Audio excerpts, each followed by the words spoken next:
स्वागत। शांति प्रकाश जी, कांग्रेस के पूर्व अध्यक्ष राहुल गांधी ने प्रधानमंत्री मोदी पर संविधान पर हमला करने का आरोप लगाया और दावा किया कि वो मनोवैज्ञानिक रूप से बैकफुट पर हैं, अपनी सरकार बचाने में व्यस्त हैं।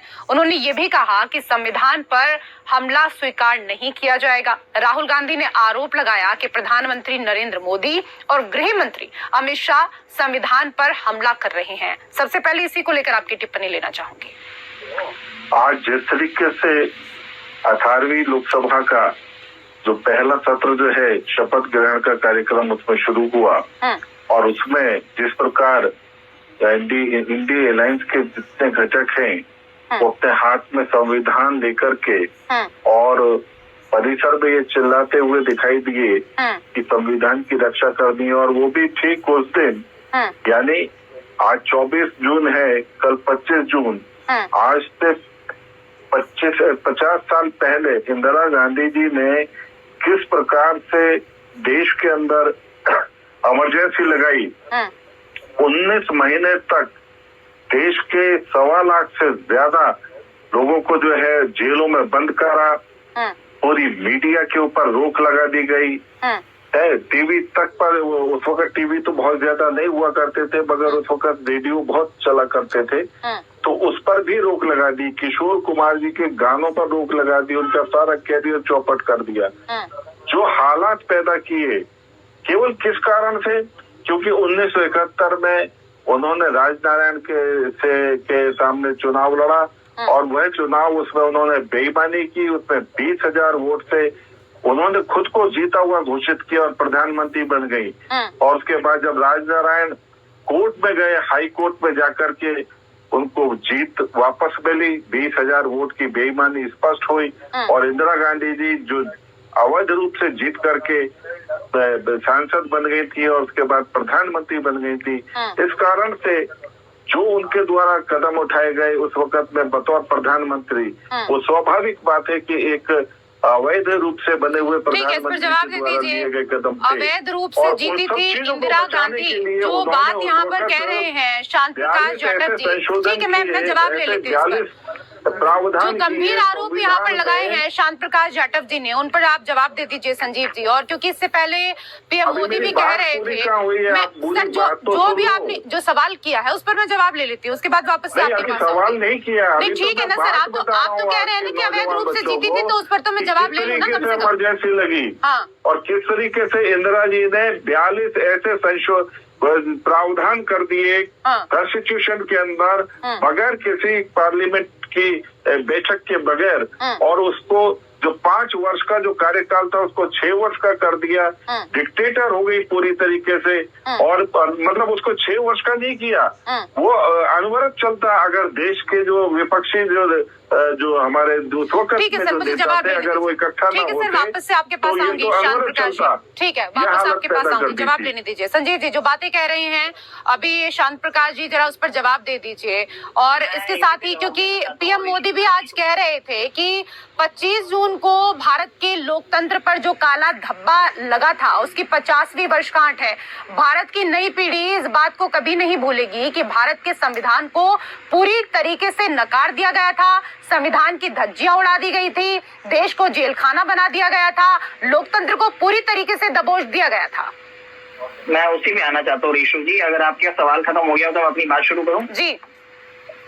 रेशु जी, पहली चीज तो भारतीय जनता पार्टी की और भारतीय जनता पार्टी के नेताओं की हालत इस तरीके की हो गई है कि जब उनसे रिपोर्ट कार्ड पूछा जाता है, उस हालत उस बच्चे की तरह जब एक बच्चे से उसका रिपोर्ट कार्ड पूछता है और उसके माता पिता पूछते हैं कि बेटा आपके कितने नंबर आए, तो वो बोलता है मम्मी जो पीछे पड़ोस में लड़का है उसके वजह से कम आए हैं। तो भारतीय जनता पार्टी पिछले 10 साल से केंद्र की सत्ता के अंदर है। भारतीय जनता पार्टी को अपनी रिपोर्ट कार्ड के ऊपर बात करनी चाहिए। आज पूरा का पूरा देश टीवी पर आके गड़ाए बैठा था कि प्रधानमंत्री नरेंद्र मोदी जी नीट के अंदर जिस तरीके से गड़बड़ियां सामने आई, एनटीए ने जिस तरीके से माना, जिस तरीके से धर्मेंद्र प्रधान जी ने आकर के टीवी पर आकर के जिम्मेदारी ली कि हाँ हमसे गलती हुई, तो हम पूरा का पूरा विपक्ष और पूरा का पूरा देश ये चाहता था कि प्रधानमंत्री नरेंद्र मोदी जी आकर के देश के युवाओं को संबोधित करते और उनके बात करते नीट के अंदर जिस तरीके से गड़बड़ियां हुई। सर नीट पर आएंगे ना, नीट पर आएंगे, इस विषय पर भी आएंगे, लेकिन अभी तो जो बातें यहाँ पर कह रहे थे शांत प्रकाश जाटव जी, पहले उस पर तो जवाब दे दीजिए ना। अभी तो आपातकाल की बात चल रही है। मैंने उसी के ऊपर तो आपको पहले अपने वक्तव्य में जवाब दिया ना कि भारतीय जनता पार्टी की हालत उस बच्चे की तरह होगी जिसके अपने खुद के नंबर कम आया तो वो ये बोलता है कि जी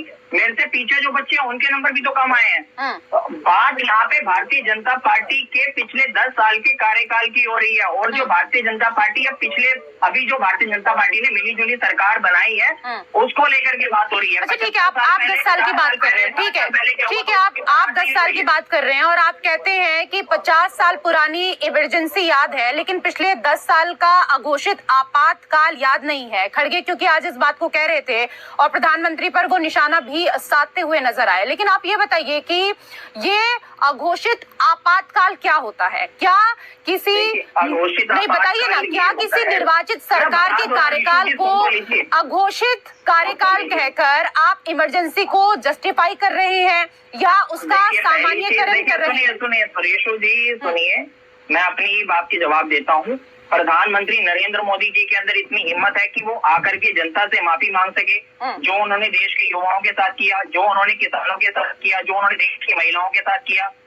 आकर के हिम्मत है माफी मांगने की। राहुल गांधी जी ने प्रेस कॉन्फ्रेंस में जब उनसे एक पत्रकार ने पूछा था कि जब इमरजेंसी लगी थी आपको उस बात का पछतावा है, तो राहुल गांधी जी ने कहा था वहां पर कि हाँ हमें इस बात के लिए ये हमसे गलती हुई। गलती मानने के लिए हिम्मत चाहिए होती है। क्या भारतीय जनता पार्टी की सरकार के अंदर इतनी हिम्मत है कि वो अपने 10 साल के कार्यकाल का ब्यौरा दे सके? शांत प्रकाश जी एक लाइन में जवाब दे दीजिए।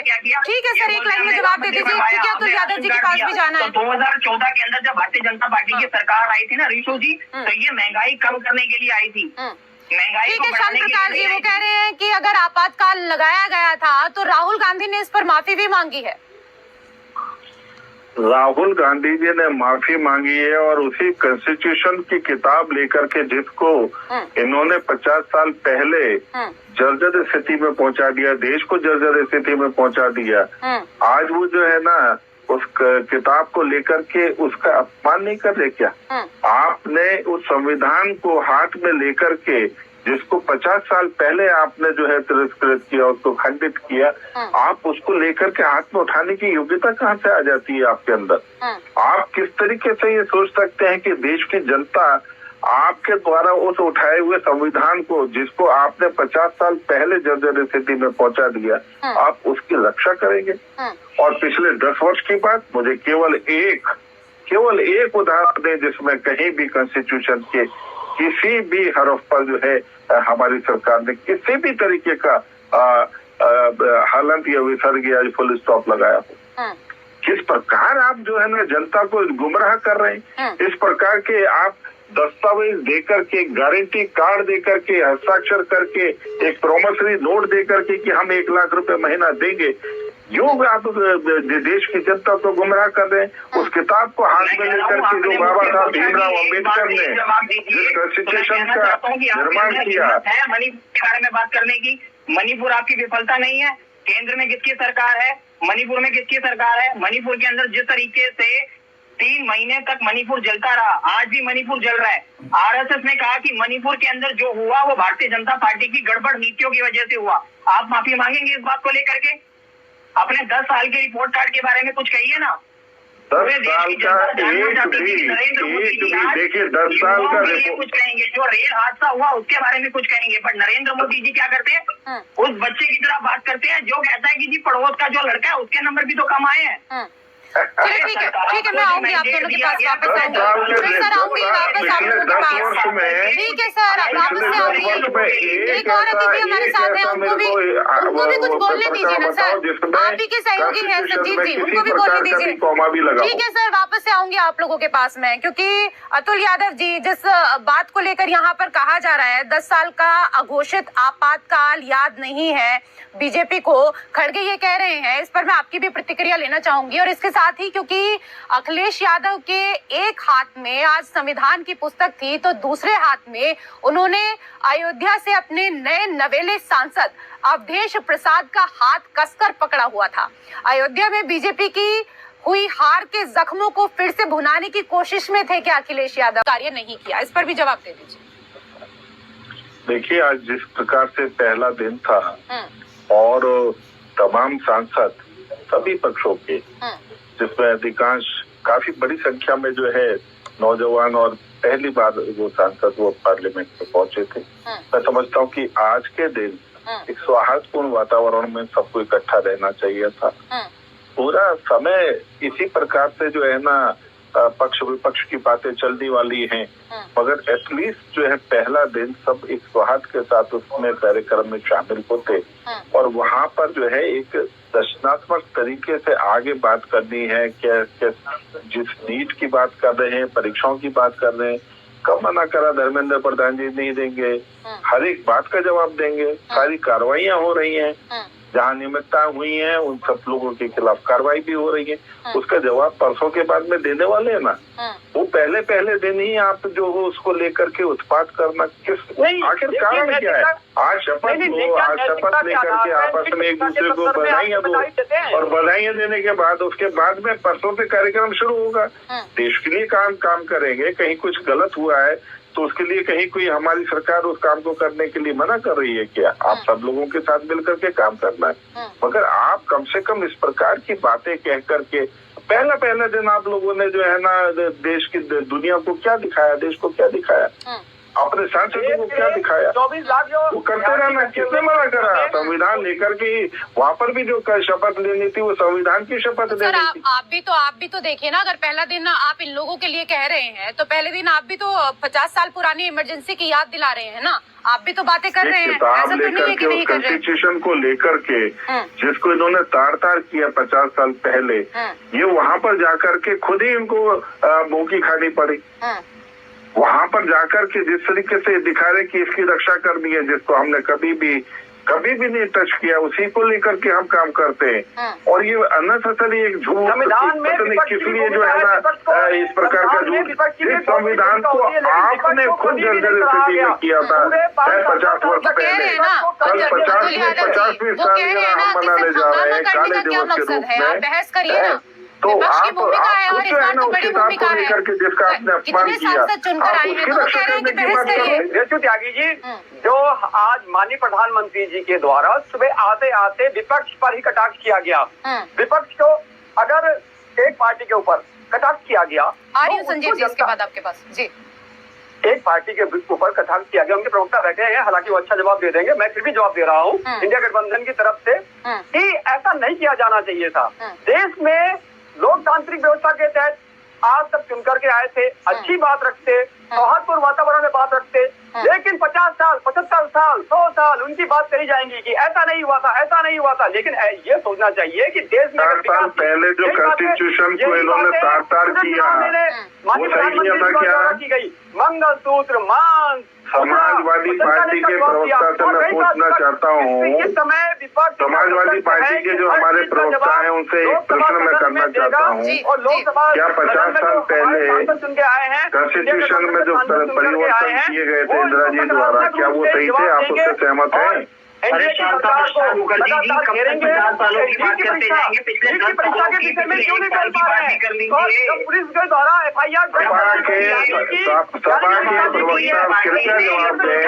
50 साल पहले जो इन्होंने संविधान को तार किया था, आप चाहते हैं कि एक सेकंड शांत प्रकाश जी, आप चाहते हैं कि विपक्ष आपका सहयोग करे, जो भी मुद्दे सदन के भीतर आते हैं विपक्ष आपके साथ रहे, लेकिन आप पुराने मुद्दों को उठाते रहेंगे तो कैसे वो आपका साथ देंगे? के साथ सहमत है? केवल मुझे इतना बताने का कष्ट करें। मैंने ये कहा कि मैं जो पूछ रहा हूँ वो बताएं। 50 साल पहले जो प्रकरण हुआ था संविधान, जिसको आप हाथ में लेकर के आज संसद भवन में खड़े थे, आप 50 साल पहले जो संविधान तार हुआ था उस प्रकरण के साथ में है या नहीं, जिसके लिए मुलायम सिंह यादव 19 महीना जेल में रहे थे? देखिए इमरजेंसी को प्रकाश खराब करता मुझे बताया क्या वो ठीक था? सरकार के द्वारा उस पर भी उन लोगों के साथ खड़े हुए हैं जिन्होंने देश के संविधान को तार-तार किया है। अरे सारी बहस यही कर लेंगे, कुछ संसद के लिए भी छोड़ दीजिए, कुछ बहस वहाँ पर भी करिएगा, कुछ मुद्दे वहाँ के लिए भी रखिएगा, या सारी बहस यहीं पर कर लेंगे? तो सदन में सार्थक चर्चा हो, प्रधानमंत्री ने ये कहा है, लेकिन विपक्ष कितनी सार्थक चर्चा करेगा ये देखना दिलचस्प होगा, क्योंकि विपक्ष ने तो आज से ही एनडीए को घेरना शुरू कर दिया है। और हमारे साथ टीएमसी के प्रवक्ता सुमित मेहरोत्रा जी भी जुड़ चुके हैं। सुमित जी, आपका भी स्वागत है, क्योंकि प्रोटेम स्पीकर को लेकर संजीव तारनाथ जी, आप लोग लगातार विरोध कर रहे हैं और संसद में इस बार मजबूत होकर आप आए हैं। आपका असर प्रोटेम स्पीकर की नियुक्ति पर भी दिखाई दे रहा है। विपक्ष के रूप में आपकी आवाज मजबूती से उठे, ये तो संसद के लिए अच्छा है, लेकिन क्या कार्यवाही से खुद को अलग करना समाधान है, जैसा आपने किया कि नामित सांसद प्रोटेम स्पीकर की सहायता को नहीं जाएंगे? संजीव जी। देखिए रेशु जी, पहली चीज हमें इस कहानी के ना दूसरे पहलू पर भी जाना पड़ेगा। सिर्फ विपक्ष को हर बार कोसने से कुछ नहीं होने वाला। ये भी समझना पड़ेगा कि विपक्ष को इस तरीके का कदम क्यों उठाना पड़ा। देखिए, प्रोटेम स्पीकर की जब कार्यवाही होती है और प्रोटेम स्पीकर जब बनाया जाता है तो संविधान के अंदर और हमारा जो पार्लियामेंट के रूल्स है उसके अंदर एक रूल्स फ्रेम किए गए कि प्रोटेम स्पीकर कौन बनेगा और उसके बाद उनका साथ देने के लिए कौन कौन से सांसद जो है वो निर्वाचित करता है हमारे देश के राष्ट्रपति। तो जब उसके अंदर गड़बड़ियां सामने आएंगी और भारतीय जनता पार्टी चीजों को किसी तरीके से कैप्चर करने की कोशिश करेंगे तो विपक्ष क्या करेगा? जब आप विपक्ष की बात अंदर चलने नहीं देते तो विपक्ष बाहर आकर के प्रदर्शन नहीं करेगा, बॉयकॉट नहीं करेगा तो क्या करेगा? पिछले 10 सालों के अंदर भारतीय जनता पार्टी ने जिस तरीके से कॉन्स्टिट्यूशन की धज्जियां उड़ाने का काम किया, समाज के हर तबके के साथ अन्याय करने का काम किया, तो जो हमारा विपक्ष है वो क्या करे? आप बताइए ना। पहले जब था, पहले विपक्ष की बात करता, मीडिया विपक्ष को कोसता था कि विपक्ष मेहनत नहीं कर रहा, विपक्ष ये नहीं कर रहा, विपक्ष वो नहीं कर रहा, विपक्ष को सीख लेनी चाहिए, विपक्ष ये करे। जब विपक्ष मजबूत होकर के सामने आया तो मीडिया को भी विपक्ष का सामना देना चाहिए और एक न्यूट्रल पोजीशन पे आकर के सवाल जवाब करने चाहिए। आपको नहीं लगता कि देश के अंदर इतना बड़ा घोटाला हुआ, नीट जिसमें 24 लाख से ज्यादा बच्चों ने मेहनत करके एग्जाम लिखा, उसके बाद उन बच्चों को ग्रेस मार्क्स दे दिए जाते हैं। जब मामला सुप्रीम कोर्ट के अंदर जाता है तब एनटीए आकर के बोलता है जी हमने ग्रेस मार्क्स जो है वो हटा दिए। विषय में बात कर रहे हैं ना, विषय भटक क्यों रहे हैं? अरे तो आप भी आज के विषय में बात कर रहे हैं, आप भी आज के विषय में बात करी। आपने पिछले 50 सालों की बात करी, बातें हो ही नहीं रही है। और देखिए, पहले भी आप इस तरीके से मीडिया के ऊपर आरोप लगाते थे, मीडिया को कोसते रहते थे, उससे कोई फर्क नहीं पड़ता, मीडिया वालों को कोई फर्क नहीं पड़ने वाला, क्योंकि देखिए सदन के भीतर आप ही लोगों को बैठना है, कोई मीडिया वालों को तो वहाँ पर जाकर कोई बहस नहीं करनी है ना। देखिए रेशु जी, पहली बात मीडिया के ऊपर किसी तरीके के आरोप नहीं लगाए जाते, बट जिस तरीके से मीडिया हाउस बिहेव करते हैं विपक्ष के साथ, हमारा कार्य है सवाल पूछना। आप अच्छा करेंगे तो भी दिखाएंगे, आप अच्छा नहीं करेंगे तो भी दिखाएंगे। लेकिन इसके साथ ही, क्योंकि मैं आप ही की बातों का जवाब दे रही हूँ, जो बातें कह रहे हैं इस पर जवाब दीजिए। और इसके साथ ही जयराम रमेश भी आपको दलित विरोधी करार दे रहे थे। वो कह रहे थे कि बीजेपी सांसद रमेश चंदप्पा जो लगातार 7वीं बार सांसद हैं, उन पर आपने क्यों विचार नहीं किया? क्या सिर्फ इसलिए कि वो सुरेश की तरह ही दलित हैं? मैंने इसका जवाब अभी पहले दिया कि पिछले 2019 चुनाव में वीरेंद्र जी जो हैं, वीरेंद्र कुमार, वो शेड्यूल कास्ट कैटेगरी से हैं और उनको प्रोटेम स्पीकर बनाया था। तो इस प्रकार की बातें करने का कोई लॉजिक नहीं है कि उनको क्यों नहीं बनाया। और दूसरा, ये जो मेरे ख्याल में टीएमसी के प्रवक्ता है शायद, जो मैं क्योंकि दिखाई नहीं दे पा रहे मुझे, तो वो जो हमारे साथ में तीसरे साथी जो है वो टीएमसी के प्रवक्ता है क्या? जी टीएमसी से सुमित मेहरोत्रा। मैं तो इनसे एक बात पूछना चाहूंगा कि 50 साल पहले जिस वक्त में आज जो आप किताब लेकर के खड़े हुए थे, इस किताब को जब कांग्रेस ने तार-तार किया था, इंदिरा जी ने तार-तार किया था, उस वक्त में ममता बनर्जी भी उस वक्त में इसकी भुगत भोगी है। आज वो इस चीज के वो जो प्रकरण हुआ था उसके साथ हैं, आप उसके साथ हैं क्या? वो जो इमरजेंसी लगी थी, आपातकाल लगा था, आप उसके साथ हैं क्या? क्या वो ठीक हुआ था? क्या वो संविधान को तार किया गया था? उसको कहते हैं संविधान को बदलना, उसको कहते हैं संविधान के साथ छेड़छाड़ करना। आप उस वक्त में खड़े थे, आज उस प्रकार की कोई स्थिति नहीं है। आज तो केवल आप जो है सुपरफिशियली खड़े, उस वक्त तो आप बोल नहीं सकते थे, जेल में थे। तो आप मुझे ये बताएं कि क्या उस वक्त में जो संविधान जो इन्होंने धराशायी किया था, खत्म किया था, उस वक्त में जो है ना वो इन्होंने किया था, आज आप उनके साथ खड़े हैं, क्या ये उचित है? आप अपने बच्चों को जवाब देंगे जिसने वाकई संविधान को तार किया था, आज उसके झूठे प्रपंच के साथ में आप खड़े हुए हैं? अरे जाटव जी, अगर आप पुरानी बातों को लेकर के अभी भी आप बात कर दी, पुराना कुछ नहीं है। मैं उस वक्त में 7वीं 8वीं क्लास में था, मैं उस वक्त में स्कूल में पढ़ता था, मेरे जीवन की बात है, मैं उस वक्त का प्रत्यक्ष गवाह हूँ। मेरे ख्याल में आपकी मुझे उम्र का पता नहीं है, मगर आप या आपके पिता भी प्रत्यक्ष गवाह है। वो बहुत पुरानी बात नहीं हुई है, वो बहुत पुरानी बात नहीं हुई है। राहुल गांधी जी के जीवन की बात है, क्योंकि पूरी डिबेट के अंदर तो इसलिए ठीक है ना। अभी तो संजीव जी ने आपको बताया ना, संविधान को नष्ट करने वाले के साथ राहुल गांधी इसको स्वीकार कर चुके हैं ना, और वो गलती भी मान चुके हैं। अब उस बात को आप लोग कब तक दोहराते रहेंगे? जो बीत गया उसको कब तक आप मुद्दा बनाते रहेंगे, कब तक बुनाते रहेंगे, ये बताइए ना। तोड़ने वाले के साथ खड़े हुए हैं। हाँ, आपने जिसने संविधान को तहस नहस किया, देश को आपने इमरजेंसी में झोंक दिया, आप उसके साथ खड़े होकर के जो संविधान की रक्षा पार्टी कर रही है, आप उसके ऊपर आक्षेप लगाने का प्रयास कर रहे हैं। आपको कहीं शर्म आती है? आप लोगों को कोई शर्म आती है कहीं पर, जो आप जो है ये संविधान को खंडित करने वाले लोगों के साथ खड़े हुए हैं? यही जो है ना, ये मल्लिकार्जुन खड़गे जी, यही राहुल गांधी जी की जो है ना दादी माँ, इन्होंने संविधान को खंडित किया था। ठीक है सुमित जी, एक लाइन इस पर जवाब दे दीजिए। इस विषय पर ज्यादा बात नहीं करना चाहते हैं, क्योंकि बार बार उसी मुद्दे को लगातार शांत प्रकाश जी आप दोहराते जा रहे हैं, क्योंकि 50 साल पुरानी इमरजेंसी को लेकर लगातार बात करते रहेंगे, इसका कोई मतलब नहीं है सर, बार बार। ठीक है सुमित जी, इनको जवाब दे दीजिए एक लाइन में। कैसे ऐसे कैसे हो सकता है? पुरानी घटना हो गई, केवल मल्लिकार्जुन खड़गे जी ने कह दिया, इस वजह से वो घटना पुरानी हो जाएगी क्या? भारतीय जनता पार्टी की सरकार आपने देश अरे सर, लेकिन पुरानी चीजों को कब तक दोहराते रहेंगे? लाभ मिलेगा क्या उससे? अगर कोई लाभ मिलने वाला हो तो बताइए ना शान जी, अगर कोई लाभ मिलने वाला हो तो ये बताइए। जेल गए थे। अरे ठीक है ना सर, अब आगे के लिए सोचिए ना, आगे क्या करना है, देश को आगे बढ़ाना है, देश की तरक्की के लिए सोचना है, और भी बहुत विषय है ना, और भी बहुत मुद्दे हैं। संविधान को खंडित करने वाले उस परिवार के साथ खड़े, उस पार्टी के साथ खड़े, क्या बात कर दी? सुमित जी जवाब दे दीजिए जरा एक लाइन पर, मुझे आगे भी बढ़ना है डिबेट में। इससे बड़ा क्या दुर्भाग्य होगा देश का? सुमित जी एक बात बताइए, आप इतनी देर से चिल्लाते चले जा रहे हैं, आप डिबेट में बैठे हैं, चिल्लाने बैठे हैं। आप मुझे एक बात बताइए, जिस समय अंग्रेजों का साथ, जिस समय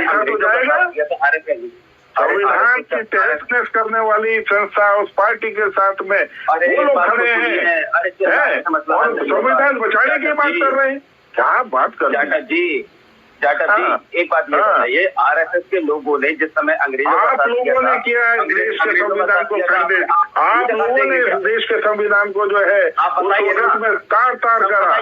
अरे सर, नई संसद है, नई संसद में नई बातें करिए ना, कहाँ पुरानी चीजों पर आप पड़े हुए हैं अभी तक? आगे बढ़िए सर। तमाम ठीक है, जेल में थे। ठीक है सुमित जी, क्योंकि पीएम मोदी ने सत्र शुरू होने से पहले के अपने संबोधन में कहा कि देश की जनता विपक्ष से संसद की गरिमा बनाए रखने की उम्मीद करती है, ना कि नखरे, ड्रामा, नारेबाजी और व्यवधान की। उन्होंने कहा कि